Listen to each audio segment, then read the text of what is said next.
I think cut behind and turn is one of the most underrated skills in eFootball. So today I'm going to explain how to use it, specific techniques that are effective, and hidden benefits of the skill.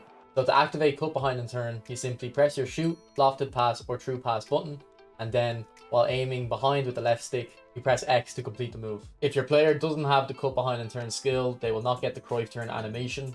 This means they will be slower when performing the turn. They won't effectively shield the ball from the opponents, and often the ball will go very loose, making it easy for the opposition to intercept. You can see here that because Hatate does have cut behind and turn, when he does the same move as the clip before, he's able to keep the ball close to his feet and play the pass. So if we were to look at the best possible team that I can build on my account, 8 out of the 11 players have cut behind and turn, 5 of which I put the skill on. Yes, that includes the goalkeeper.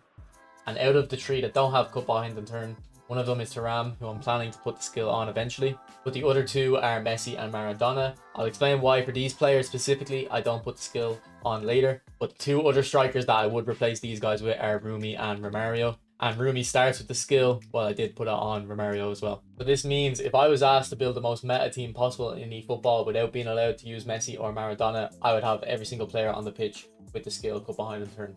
I think one of the biggest misconceptions about cut behind and turn is that it's a skill for going backwards and slowing the game down.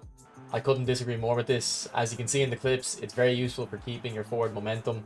It can actually serve as a better Ronaldo chop than the chop turn skill itself. And it's a great skill to use to open up an angle for a pass or a shot that can hopefully lead to a goal.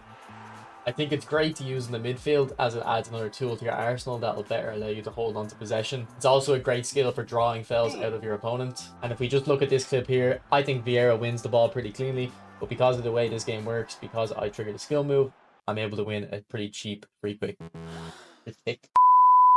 Now, the reason I don't put cut behind and turn on Messi and Maradona is simply because I think they are so agile that I can kind of emulate the skill with their left stick dribbling, and I'd rather use the skill slot on alternative skills. The only other player I can think of that is as agile as those 2 is Roberto Baggio, but luckily my version actually starts the skill and it is of course effective. But if I could have it on them, it would be great because there are hidden passive benefits to cut behind and turn, and this allows you to use specific techniques with the skill.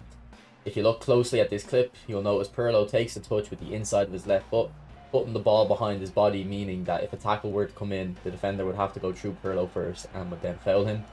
I don't have to press anything to trigger this. Because the player has cut behind and turn, sometimes they will automatically do this type of move themselves. It's also great when intercepting the ball, as it allows you to start your counter attack more quickly because the player has the ball under better control. But it allows for overall smoother first touches, and you can use this to your advantage. Notice how Suarez takes the ball in here.